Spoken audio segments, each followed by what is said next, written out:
2025 ஆண்டு மார்ச் 8ஆம் தேதி அன்று வெளிவந்துள்ள சொல்வனம் இலக்கிய இதழ் 338 எழுத்தாளர் நிர்மலின் சிறுகதை அனல்.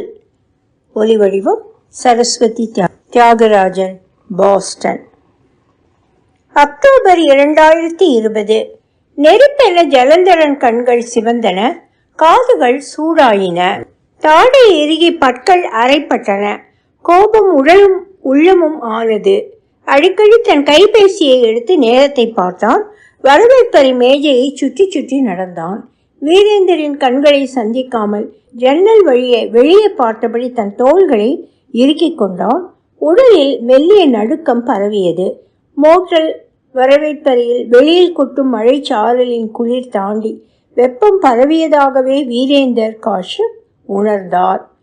வெளியில் பார்த்தார். ப்ளூ ரிட்ஜ் மலைத்தொடர்களிலிருந்து வரும் மழை மேகங்கள் மோட்டலின் முன்புறம் கவிந்திருந்தன. மெல்ல தூறல் மீண்டும் ஆரம்பித்திருந்தது. ஜலந்தரனின் மோட்டல் ப்ளூ ரிட்ஜ் மலைத்தொடரின் மடிப்புகளில் அமைந்திருந்தது. 340ஆம் சாலையிலிருந்து பார்க்கலாம். தொலைவில் ப்ளூ ரிட்ஜ் மலைத்தொடர்களின் நீல சிகரங்கள் மேகங்களோடு கலந்து காட்சியளித்தன. அருகில் நின்ற ஓக் மரங்கள் காற்றில் ஆடின. ப்ளூ ரிட்ஜ் மலையில் இலையுதிர் காலத்தின் மஞ்சள் சிவப்பு இலைகள் சுழன்று பறந்தன. மலைச்சரிவுகளில் இருந்து வரும் குளிர்ந்த காற்று மோட்டலின் சுவர்களில் மோதி ஈரத்தை பரப்பியது. இது போன்ற மோட்டல்களில் ஏதேனும் சின்ன சின்ன பழுது என்றால் ஆளை கொண்டு வந்து வேலை செய்து செலவெடுக்கும். ஆளும் கிடைக்க மாட்டார்கள்.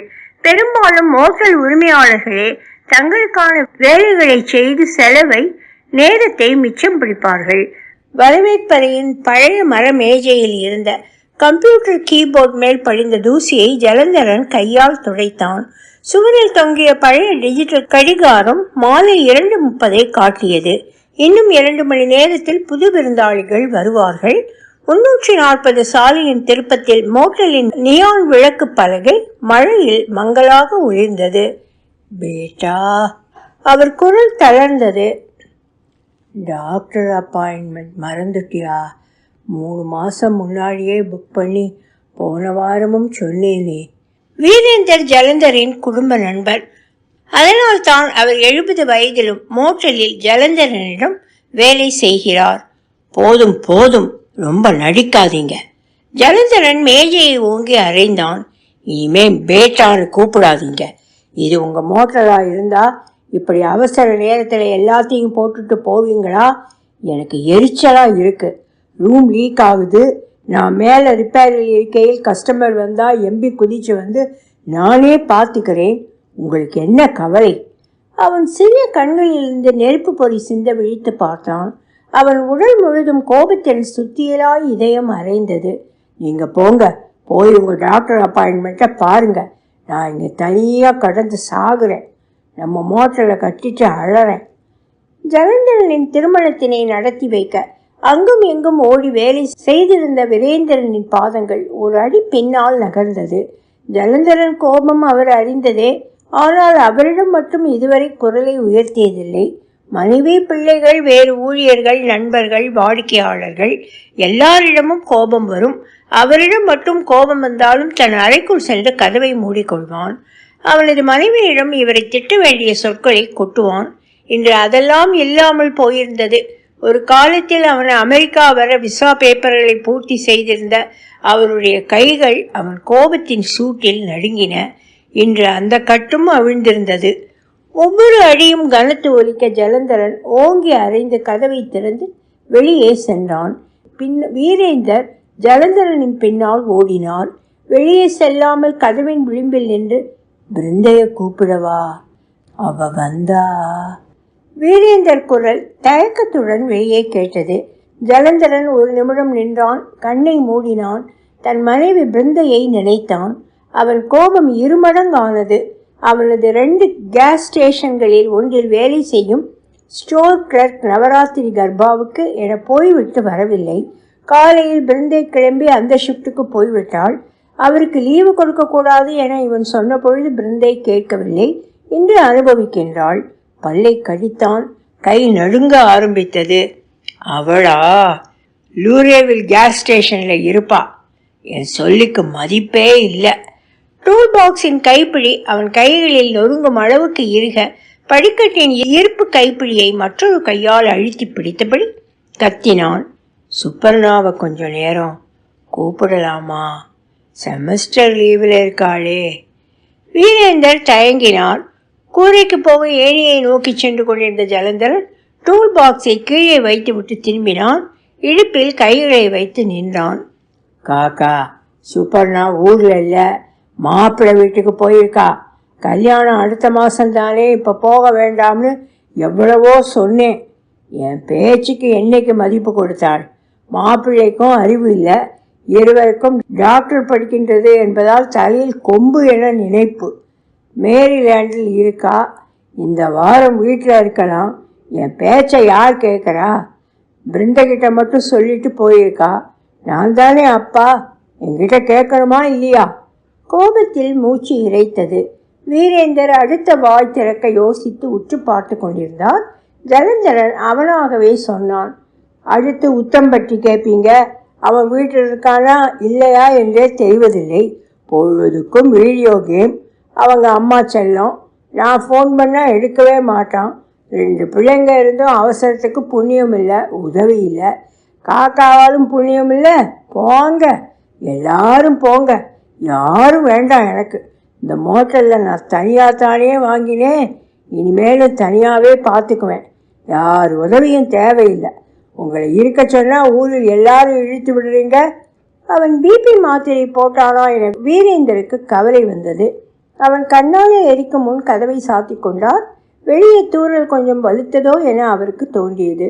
தூறல் வலுக்குமா என ஜலந்தரன் யோசித்தான். வெதர் ரிப்போர்ட்டில் மழை வேகம் பிடிக்க இன்னும் 30 நிமிடங்கள் ஆகும் என சொல்லியிருந்தது. ஒழுகும் இடம் எதுவென அவனுக்கு தெரியும். இன்றைக்கு ஒரு ஒட்டு போட்டால் அது போதும். நாளை காலை வந்து முழு ரிப்பேர் செய்து கொள்ளலாம் என முடிவு செய்தான். மழை மேல் கோபம் வந்தது. இலையுதிர் காலத்தில் இப்படி ஆகி தொழிலை கெடுத்து விடுகின்றதே என்பது எரிச்சலை தந்தது. வானத்தினை பார்த்து கை உயர்த்தி சலித்து கொண்டான். கூரையில் கால் வைத்ததும் மழைக்காற்று முகத்தில் அரைந்தது. வானத்தில் கருமேகங்கள் அவன் நெஞ்சில் புரளும் எண்ணங்கள் போல் திரண்டன. மழை பெருக்கெடுக்கப் போவதை உணர முடிந்தது. பிற்பகல் வானத்தில் கருமை கனத்தது. வானிலை அறிக்கையில் சொன்னது போல இன்னும் 1 மணி நேரத்தில் காற்று தன் முழு வேகத்தை காட்டும். அதற்குள் கசிவை சரி செய்ய வேண்டும். வெளியே கார் கிளம்பும் ஒலி கேட்டது. காக்கா கிளம்புகின்றார் என்பது அவனுக்கு பொறுமையின்மையை தந்தது. சொன்னால் கேட்கணும் என முணுமுணுத்து கொண்டான். ஜலந்தரன் டூல் பாக்ஸை ஈர்க்க பிடித்தபடி கூரையின் ஈரமான மேற்பரப்பில் ஒவ்வொரு அடியாக வைத்து கவனமாக நடந்தான். அவனே மாற்றிய கூரை. அதன் ஒவ்வொரு அங்குலமும் அவனுக்கு மனப்பாடம். அதற்குள் லீக் ஆகின்றது. தூரத்தில் மலைமேல் இடி முழங்கியது. சற்று தள்ளி இருந்த கசிவை பார்த்தான். அதை சரி செய்யாவிட்டால் அடுத்த 1 மணி நேரத்தில் வரப்போகும் கடும் மழையில் அறை முழுவதும் நீராகிவிடும். கசிவை ஏற்பட்ட இடத்தை நோக்கி சலிப்பும் கசப்பும் நிரம்ப நகர்ந்தான். அடுத்த அரை மணி நேரம் போனதே தெரியவில்லை. வேலை முடித்து எழுந்தான். அந்த நொடியில் கால் கூரையில் வழுக்கியது. சமநிலை தவறி முன்னோக்கி சாய்ந்தான். டூல் பாக்ஸ் கையிலிருந்து நழுவி தெரித்தது. கீழே உள்ள கான்கிரீட் தரையில் வலது கை முதலில் மோதியது. பின் இடது தோள். தலை மோதாமல் தடுக்க முயன்றதில் கழுத்து பின்னோக்கி வளைந்தது. முதுகெலும்பில் நரம்பு முறுக்கேறியது போல வலி எழும்பியது. வலது மணிக்கட்டில் ஊசி குத்துவது போன்ற வலி பரவியது. கொஞ்ச நேரம் உறைந்து கிடந்தான். எங்கே என்ன நடக்கின்றது என்றே புரியவில்லை. மழைத்துளிகள் அவனை தட்டி எழுப்பின. எழ முயன்றான். உடல் மறுத்தது. கீழே விழுந்தால் எப்படி அடிவிழும் என அவனுக்கு எண்ணமே இல்லை. முதுகெலும்பு வலி தாங்க முடியாமல் வந்தது. மூச்சு வாங்கியது. கால்கள் நகர மறுத்தன. அப்போதுதான் உண்மையான பயம் ஊர்ந்தது. இந்த வலி சாதாரணமானது அல்ல. எலும்பு முறிவா? முதுகெலும்பில் பாதிப்பா? மழையில் நனைந்த உடல் குளிரில் நடுங்கியது. யாரோ வந்து காப்பாற்றாவிட்டால்? காற்றின் வேகம் கூடினால்? தூரத்தில் கிடந்த போன் கண்ணில் பட்டது. 4 காலில் தவழ ஆரம்பித்தான். கரடு முரடான கான்கிரீட் தரை அவன் உள்ளங்கைகளை கிழித்தது. படி கண்ணில் தெரிந்தது. ஒவ்வொரு அங்குலமும் ஒரு யுகமாக நீண்டது. உடலை இழுத்து கொண்டு நகரும் போது ஈரமான சட்டை உடலில் ஒட்டி குளிர் காற்று எலும்புகளை துளைத்தது. வலி தாங்க முடியவில்லை. ஆனால் நகர வேண்டும். 6 அடி நகர்ந்திருப்பான். மூச்சு வாங்கியது. நிமிர்ந்து பார்த்தான். மோட்டலின் வரவேற்பறை டிவி காட்சிகள் போல அவன் மனதில் காட்சிகள் சுழன்றன. நாளை லோக்கல் டிவியில் ஒரு வார்த்தை சொல்வார்கள். குஜராத்தி கம்யூனிட்டி நியூஸ் லெட்டரில் ஒரு செய்தி வரும். பாவம், கூற மாற்ற சென்றவர் அதிலிருந்து விழுந்து. பேச்சுகள் காதில் ஒலித்தன. அவன் பெயர் வெறும் எச்சரிக்கை கதையாக மாறும். அவசரக்காரன், கோபக்காரன், எச்சரிக்கையா இருக்கணும்னு சொன்னா கேட்கல. வதந்திகள் பரவும். கட்டிய பெருமையெல்லாம் ஒரே இரவில் கரைந்து விடும். அவனுக்கு அஞ்சலி செலுத்த ஊர் முழுவதும் கூடி நிற்கும். ஜலந்தரன் என்ற பெயர் மறைந்து பிணம் என்ற சொல் மட்டும் எஞ்சும். உடல் நெருப்பில் எரியும். அதன் சாம்பல் தண்ணீரில் கரையும். இந்த மழையே தன்னை கரைத்து விடுமோ என பயம் வந்தது. ஒவ்வொரு அசைவும் முதுகெலும்பில் வலியை கூட்டியது. மனதின் எண்ணங்கள் அதைவிட பாரமாக இருந்தன. எஞ்சுவது என்ன யோசித்தான். நினைவுகள் மட்டுமே எஞ்சும். அவன் கோபம், அவன் கட்டுப்பாடுகள், அவன் அதிகாரம் எல்லாமே வெறும் சாம்பலாக போகின்றன. என்ன மிஞ்சும்? யார் அவனை நினைவில் வைப்பார்கள்? மீண்டும் தவழ்ந்தான். கைகள் நடுங்கின. அவன் கண்களில் நீர் கசிந்தது. மழையா கண்ணீரா? பிருந்தை நினைவுக்கு வந்தாள். காலையில் அவளிடம் கத்தியது. அவள் கண்களில் தெரிந்த வேதனை. அவள் துக்கப்படுவாளா? அல்லது அவள் நெஞ்சு பதறியது. இனி அவன் கத்தமாட்டான் என்று நிம்மதி பெருமூச்சு விடுவாளா? பிள்ளைகள், அவர்களிடம் காட்டிய கடுமை, கேட்ட கேள்விகளுக்கெல்லாம் கத்தி தீர்த்த தீர்ப்புகள், அவர்கள் அழுவார்களா? தவழ்ந்தபடியே பல்லை கடித்தான். கோபம் மீண்டும் எழுந்தது. எல்லாரும் அவனை விட்டு ஓடுகிறார்கள்.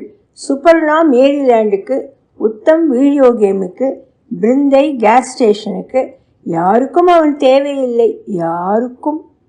இன்னும் 2 அடி தள்ள வேண்டும். கைகள் தேய்ந்து ரத்தம் கசிந்தன. போனை கையில் எடுத்தான். 911 என அவசர உதவியை அழைத்தான். மறுமுறையில் ஹலோ ஹலோ என குரல் கேட்டது. இவனுக்கு நினைவு மங்க ஆரம்பித்தது. கடைசியாக அவன் கண்களில் சுழலும் மேகங்கள் தெரிந்தன. அதே மேகங்கள் நாளை அவன் சிதையின் புகையாக மாறுமோ என்ற எண்ணத்துடன் கண்கள் மூடின. நினைவு இல்லாமல் ஆனான். நவம்பர் 2024. மேகங்கள் இன்னும் சுழல்வது போல் இருந்தது. மழை மழை, கூரை ஒழுகும். ஜலந்தரனின் மனம் சுழன்றது. வனிலா கலந்த இனிய வாசனை. பிருந்தை காலையில் கேஸ் ஸ்டேஷனுக்கு கிளம்பும் முன் தெளிக்கும் பாத் அண்ட் பாடி ஒர்க்ஸின் 1000 விருப்பங்கள் என்ற பெயருடைய பெர்ஃப்யூம். அந்த மனம் எப்போதும் அவளை சுற்றி நிற்கும். அவள் மூக்கில் அந்த மனம் நிறைந்தது. கனவா நினைவா? ஆம்புலன்ஸில் இருக்கேனா? ஆனால் உடல் அசையவில்லை. சப்தம் அவன் காதில் ஒலித்தது. தெளிவாக இல்லை. கீழே விழுந்ததில் காது கேட்கவில்லையோ? உடல் உணர்வே இல்லை. கை காலெல்லாம் எங்கே என்றே தெரியவில்லை. பயமாக இருந்தது. கண்களை திறக்க பார்த்தான். அசைவே இல்லை. ஒரு சீரான பீப் சத்தம். அது மட்டும்தான். தொடர்ந்து பிறகு தொலைவில் கதவு திறக்கும் சத்தம். காலடி ஓசைகள். புத்தம், பேங்கில் பேப்பர் எல்லாம் கொடுத்திட்டியா? பிருந்தையின் குரல் சோர்வுடன் ஒலித்தது. எல்லா பேப்பர் வேலையும் முடிச்சிட்டேம்மா. உத்தமின் குரல். நல்ல பையன். அப்பாவுக்கு விபத்து என்றதும் பார்க்க வந்து விட்டான். இவனை ஏன் பிருந்தை பேங்குக்கு அனுப்பினாள்? காலையில் வீடியோ கேம் தானே விளையாடி கொண்டிருந்தான். மோட்டல் கையை விட்டு போயிடுச்சுடா கண்ணா. பிருந்தையின் குரலில் தழுதழுப்பு இருந்தது. ஜலந்தரனுக்கு பதற்றமாக இருந்தது. அவன் உடலில் சூடு பரவியது. ஏன் மோட்டல் கையை விட்டு போகின்றது? அவன் இல்லாமல் கொஞ்ச நேரம் கூட அவர்களால் பார்த்து கொள்ள முடியாதா? விபத்து நடந்து ஆஸ்பத்திரிக்கு செல்லும் முன் மோட்டல் ஏன் போனது? இது ஏதாவது கெட்ட கனவா? அதுதான் கண்ணால் எதுவும் பார்க்க முடியவில்லையா என பல கேள்விகள் கேட்டுக்கொண்டான். காக்கா என்ன செய்கின்றார் என சந்தேகம் வந்தது. உணர்வுகள் மங்கின. வாசனை குறைந்தது. இழுத்து பிடிக்க நினைத்தான். கடினமாக இருந்தது. எங்கோ ஆழத்துக்குள் விழுவது போல இருந்தது.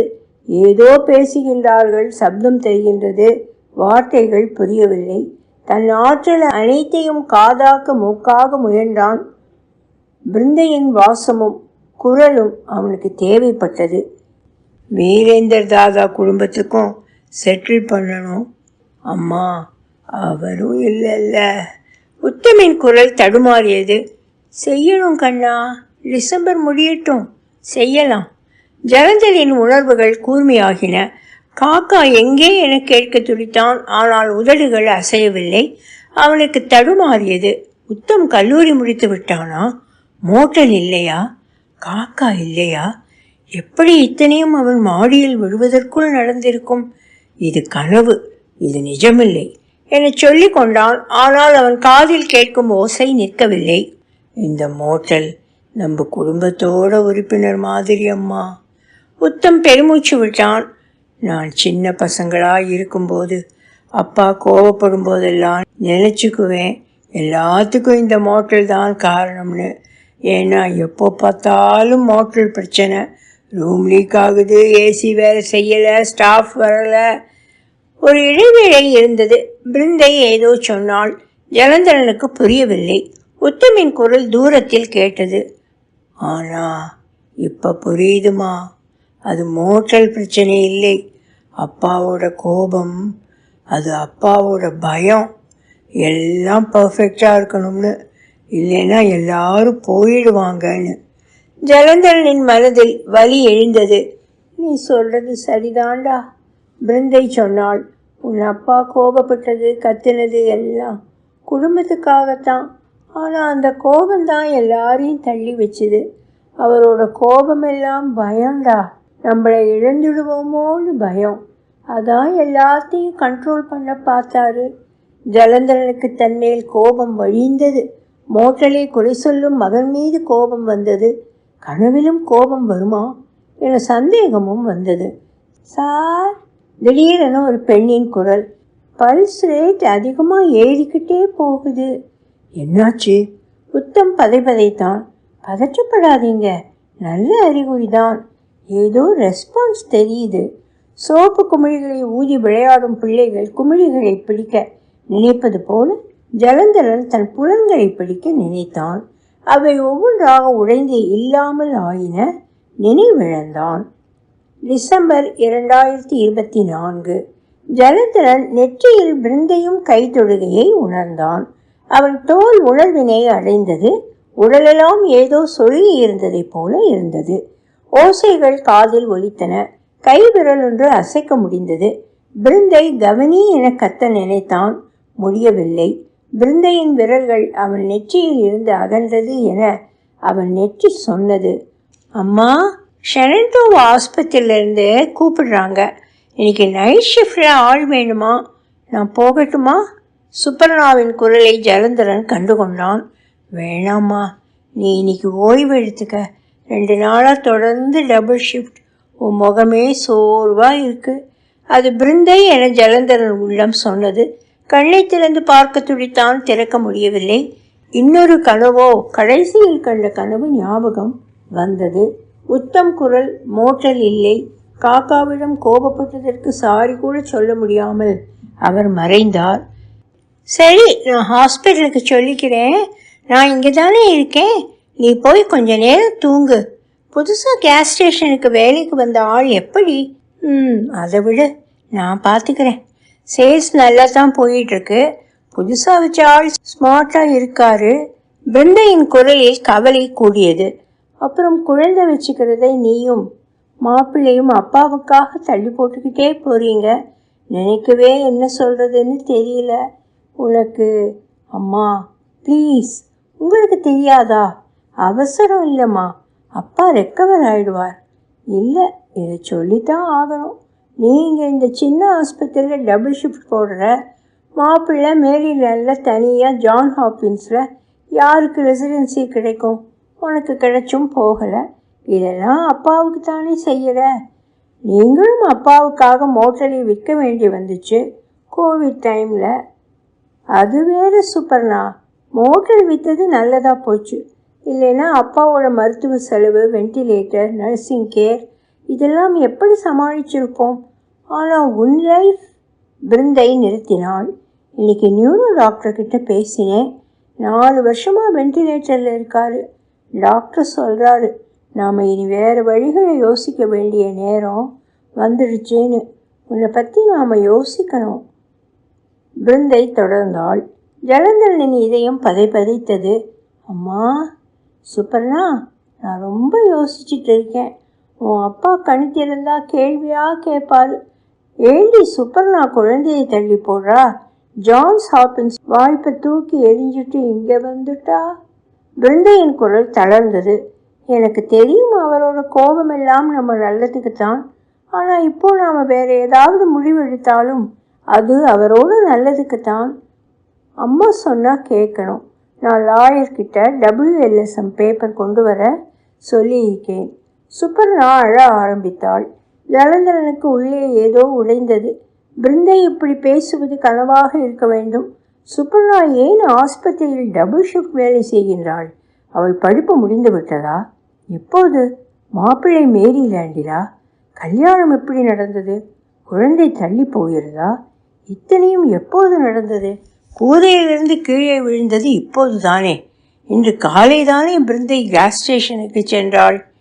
அவளிடம் எல்லாம் கேட்க வேண்டும் போல இருந்தது, கத்தி கேட்க வேண்டும் போல இருந்தது. ஆனால் தொண்டையில் ஏதோ அடைத்திருப்பது போல வார்த்தைகள் வெளியே வரவில்லை. தன் குரல் கூட தனக்கு கேட்கவில்லை. உதடுகள் அசைந்தனவா என்றே தெரியவில்லை. மனதில் கலவரம் கூடியது. பிருந்தை மேலும் ஏதோ பேசினாள். சுப்பர்ணா அழுதாள். எதையும் தடுக்க முடியாத நிலையில் அவன் இருக்கிறான். தளர்ச்சி மேலிட்டது. கண்கள் கனத்தன, உணர்வுகள் மங்கின, நினைவுகள் கரைந்தன. நாம் இனி வேற வழிகளை யோசிக்க வேண்டிய நேரம் வந்துடுச்சு. பிருந்தையின் வார்த்தைகள் அவன் நெஞ்சியை பிழந்தன. WLSM பேப்பர், உயிர் பிரிப்பு ஆவணம் அவனுக்கா? பிருந்தை அவனை கொல்ல நினைக்கிறாளா? சுப்பர்ணாவின் வாழ்க்கைக்காக அவனை? பதற்றத்தில் இதயம் வேகமாக துடித்தது.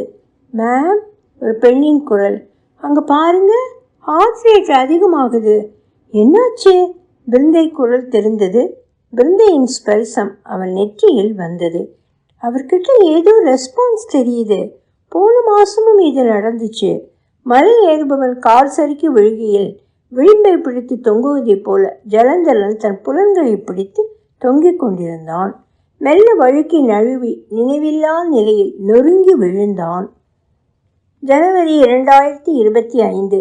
நாக்கு கனத்திருந்தது. தொண்டையில் ஏதோ அடைத்திருப்பது போல் வாய் திறக்க முடியவில்லை. மூச்சு குழாய் தொண்டையினுள் செருகப்பட்டிருந்தது.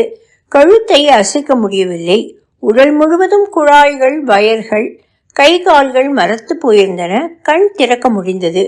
எல்லாமே அலை அலையாய் தெரிந்தது. மங்கலான வெளிச்சம். அவன் வீட்டின் பேஸ்மெண்ட் தான். ஆனால் மாற்றங்கள், மருத்துவ உபகரணங்கள், ஹாஸ்பிட்டல் படுக்கை. சார், நான் பேசுவது கேட்கின்றதா? மரியாவின் குரல். உங்களுக்கு நான் பேசுவது கேட்குதுன்னா கண்களை சிமிட்டுங்கள். கண்களை மூடி திறந்தான். கொஞ்சம் இருங்க, நான் போய் டாக்டர் சுப்பர்ணாவுக்கு ஃபோன் செய்துட்டு வந்துடுறேன். கொஞ்சம் வெயிட் பண்ணுங்க.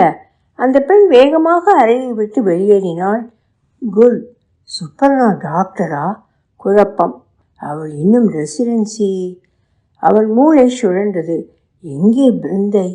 காக்கா? மோட்டலில் அன்று மாலை வரவேண்டிய கெஸ்ட். ஆம்புலன்ஸில் இருக்கேனா? ஆம்புலன்ஸ் ஏன் வீடு போல் இருக்கின்றது? அவளுக்குள் பல கேள்விகள் ஒரே நேரத்தில் ஊற்று போல எழுந்தது. உடலில் மெல்லிய நடுக்கம். மானிட்டரில் பீப் ஒலிகள் வேகமாகின. மூச்சு இறைத்தது. அந்த பெண் ஒரு நோட்டு புத்தகத்துடன் ஓடி வந்தாள். பக்கங்களை புரட்டினாள். சார், நான் மரியா, உங்கள் நர்ஸ். கவலைப்படாதீங்க, உங்களால் இப்போ அசைய முடியாது, ஆனால் அது சரியாயிடும். அவள் நோட்டை பார்த்து படிக்க ஆரம்பித்தாள். உங்கள் பெயர் மிஸ்டர் ஜலந்தரன். நீங்கள் இப்பொழுது உங்கள் வீட்டில் இருக்கீங்க. இது உங்கள் பேஸ்மெண்ட் பெட்ரூம். உங்களுக்கு 2020 ஆக்சிடெண்ட் ஆச்சு. மோட்டர் மேலே இருந்து கீழே விழுந்துட்டீங்க. இப்போ 2025 ஆகுது. 4 வருடமாக உங்களுக்கு நினைவில்லை. உங்கள் பொண்ணு வந்துக்கிட்டு இருக்காங்க. கொஞ்சம் வெயிட் பண்ணுங்க. எதுவும் ஸ்ட்ரெஸ் ஸ்ட்ரெயின் ஆகாதீங்க. உங்கள் மூச்சினை கவனமாக கவனிங்க. மரியா அவள் நோட்டை மூடும் முன் ஜலந்தரனின் உடலை கவனித்தாள். 4 வருடங்களாக படுக்கையில் இருந்ததால் உண்டான மாற்றங்கள் தெளிவாக தெரிந்தன. அவனுடைய தசைகள் வாடி சுருங்கி இருந்தன. காலின் பின்புறம், இடுப்பின் கீழ்ப்பகுதி, முதுகின் கீழ்ப்பகுதிகளில் அழுத்தம் காரணமாக ஏற்பட்ட புண்களின் தழும்புகள் தெரிந்தன. தினமும் 2 முறை உடலை திருப்பி விட வேண்டும், பிசியோதெரப்பி செய்ய வேண்டும் என்று டாக்டர்கள் கூறியபடி செய்து வந்தாலும் நீண்ட நாட்கள் படுக்கையில் இருந்ததன் விளைவுகளை தவிர்க்க முடியவில்லை. கழுத்தில் இருந்த ட்ரெக்கியோஸ்டோமி டியூப் வழியாக மூச்சு விடுவதற்கு உதவும் வென்டிலேட்டர், வயிற்றில் பொருத்தப்பட்டிருந்த பீடிங் டியூப், சிறுநீர் பை கத்தீட்டர் எல்லாமே அவனது உடலின் ஒரு பகுதியாக மாறியிருந்தன. அவனது கை நரம்புகளில் ஊசி போட்டு எடுத்த இடங்களில் சிறு தழும்புகள், வலது கை மணிக்கட்டில் விழுந்த அடியின் தழும்பு இன்னும் தெரிந்தது. ஆனால் அந்த உடல் சிதைவுகளுக்கு இடையிலும் அவன் முகத்தில் இன்றைக்கு சிறிய மலர்ச்சி தெரிந்தது. கண்களில் உயிர் தெரிந்தது. அந்த நோட்டை மூடிவிட்டு இன்னொரு நோட்டை எடுத்து சுற்றியுள்ள கருவிகளிலிருந்து எண்களை குறிக்க ஆரம்பித்தாள். திடீரென ஜலந்தரன் உள்ளே ஒரு எரிச்சல் பொங்கியது. இந்த குழாய்கள், இந்த வயர்கள், இந்த கருவிகள் எல்லாம் அவனை கட்டி போட்டிருக்கின்றன. விழுந்த அன்று கூட இவ்வளவு வசதி இல்லை. குறைந்தது அவனால் தவழ முடிந்தது. இப்போது அவன் இதய துடிப்பு வேகமெடுத்தது. மானிட்டரின் போலிகள் கூடின. மிஸ்டர் ஜலந்தரன், ப்ளீஸ், மரியா பதறினாள். ஆனால் அவன் காதுகளில் அந்த வார்த்தைகள் எரிச்சலை கூட்டின. எல்லாரும் அவனை கட்டுப்படுத்துகிறார்கள். அவன் கோபத்தை கூட வெளிப்படுத்த முடியாத அளவுக்கு கட்டுப்படுத்துகிறார்கள். 4 வருடங்கள் அவனது மோற்றல் என்னவானது? அவன் வாழ்க்கை என்னவானது? அவன் கட்டுப்பாடுகள் என்னவானது? மூச்சு குழாய் தொண்டையை அடைத்தது. பேச முடியவில்லை, கத்த முடியவில்லை. ஆனால் அவன் மனம் கத்தியது. கண்களில் கோபம் தெரித்தது. மானிட்டர் அலறியது. அவன் உடல் வியர்த்தது. கட்டிலில் துடிப்பதாக நினைத்தான். ஆனால் அசைய முடியவில்லை. உடல் மறுத்தது. மூளை மட்டும் வேகமாக சுழன்றது. மறுபடியும் இருள் சூழ்ந்தது. நினைவுகள் மங்கின. வீரேந்தர் காக்காவின் பேட்டா என்ற குரல் ஒலித்தது. பிருந்தையின் கண்களில் தெரிந்த வேதனை மீண்டும் தெரிந்தது. எல்லாம் மங்களாக மங்களாக மறைந்தது. பிருந்தை மறைவும் புத்தி துடித்தது. மனம் தவித்தது. ஆனால் கண் சோர்ந்து இமைகளை தூக்க முடியவில்லை. காதில் ஒலிகள் மங்களாயின. தோலில் தொடு உணர்வில்லை. நாவில் சொல்லில்லை, சுவையில்லை. இந்த கோபமெல்லாம் அவன் மனதில் மட்டும்தான். உடல் அசையவில்லை, குரல் வரவில்லை, கைகள் உயரவில்லை. ஆனால் மனதில் மட்டும் சீறி கொண்டிருப்பதை கண்டான். விழுந்தபோதும் இப்படித்தான். வெளியே மழை பெய்தது, உள்ளே கோபம் பொங்கியது. இப்போது உடல் செயலிழந்து கிடக்கிறது. ஆனால் மனதில் அதே பழைய கோபம். அவன் அகங்காரம் அவனிடம் எப்பொழுதும் கோபம் இப்படித்தானா என்றது. புத்தி அவனுக்கு கோபம் வெளியே தெரிவது போல, உடலால் காட்டுவது போல அவ்வளவு பெரியதல்ல என சோர்வுடன் சொன்னது. கோபத்தின் தலையை ஒரு சக்கரம் வெட்டியது. அனலின் சூடாக அவனை கொதிக்க வைத்த கோபம் இப்பொழுது ஒளியென அவனுக்கு அவனை காட்டியது. அதில் அவன் மனதில் பெருக்கெடுத்த வெள்ளத்தினை அவன் பார்த்தான். எந்த புலனும் தொடாமல் மனம் பெருக்கிக் கொண்டே போனது. மரியாவின் முகம் மங்களாக தெரிந்தது. அவள் ஏதோ சொல்லிக் கொண்டிருந்தாள். ஆனால் அவன் காதுகளில் அந்த வார்த்தைகள் விழவில்லை. கண்கள் அசதியில் மூடத் தொடங்கின. மனதில் ஒரு குரல் கேட்டது. இந்த கோபமெல்லாம் உள்ளிருக்கும் அனலா? மனதின் ஆழத்தில் எங்கோ பிருந்தையின் நாம் எடுக்கிற முடிவும் அவரோடு நல்லத்துக்குத்தான் என்ற வார்த்தை தெரிந்தது. கையை உதற எத்தனித்தான். கை நகர்ந்தது. காலை அசைத்தான். உடல் அவனுக்கு பிடிபட்டது. பிருந்தை மேம், உங்கள் கணவருக்கு நினைவு திரும்பி வருது. நான் டாக்டர் சுபர்ணாவுக்கு தகவல் சொல்லிட்டேன். ஆம்புலன்ஸ் வந்துக்கிட்டே இருக்கு. நீங்கள் நேராக ஆஸ்பத்திரிக்கு வர முடியுமா? அந்த குரலை கேட்க முடிந்தது. எழும் நேரம் என நினைத்தான். கண்களில் நீர் வழிந்து குளிர ஜலந்தரன் கோபத்தினை பார்த்திருந்தான். அனலில் ஒளி கொண்டு அவனுடைய கோபத்துக்கு ஒரு சாட்சியாக அவன் இருந்தான். அவன் கண்ணீர் கன்னங்களில் இறங்கியது அவனுக்கு புரிந்தது. ஒரு துளி அது உதட்டை தொட்டது. இது என் கோபம் என சொல்ல உதட்டசைக்க முயன்றான். அதன் மெல்லிய அசைவில் கண்ணீர் நாவில் பட்டது. உப்பின் சுவை இருந்தது. ஒலி வடிவம் சரஸ்வதி தியாகராஜன், பாஸ்டன்.